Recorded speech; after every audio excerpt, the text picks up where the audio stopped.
if you're an adult and life did not steal your childhood, life did not steal your smile, did not steal your spark into adulthood, I feel like you should call for party and celebrate because you are about the most favored in this life. So I just want to share a story of how I used to be a smiley girl. I used to be that girl that people used to say, she's always smiling when they want to describe me. You don't know that girl that is always smiling. To someone that I don't even know how I lost smiling. I got to where people will now start asking me, are you okay? You are frowning. I don't even know that I'm frowning, but I got to where I unconsciously, constantly frowns without knowing I'm frowning.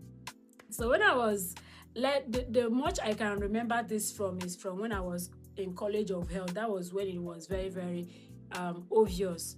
That was how my life was. But let me start from College of Health. So when I was in College of Health, I was actually very popular then because of one, I was a bright student. I had very outstanding academic experience there.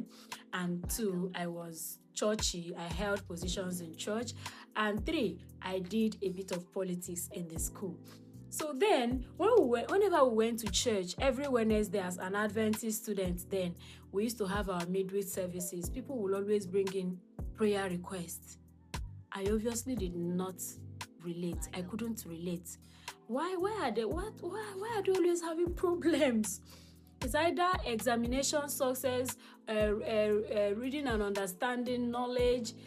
I didn't have issues with those things. I wasn't struggling to read and understand, to understand my courses, to pass my exams. I wasn't struggling. Or financial success. I didn't come from a wealthy home, of course, but I think I was okay. My mom could pay my fees.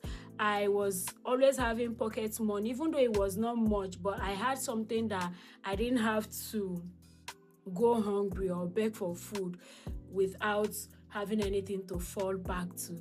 And so just to tell you that I didn't come from where I had much or I didn't have much, but I was okay. I even started doing business in school. I used to sell books, motivational books and stationaries back then in school.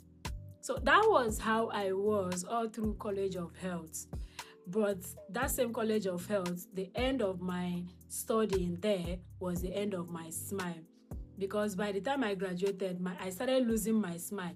First, after I got listed as the best graduating student in my department, but I wasn't given the award.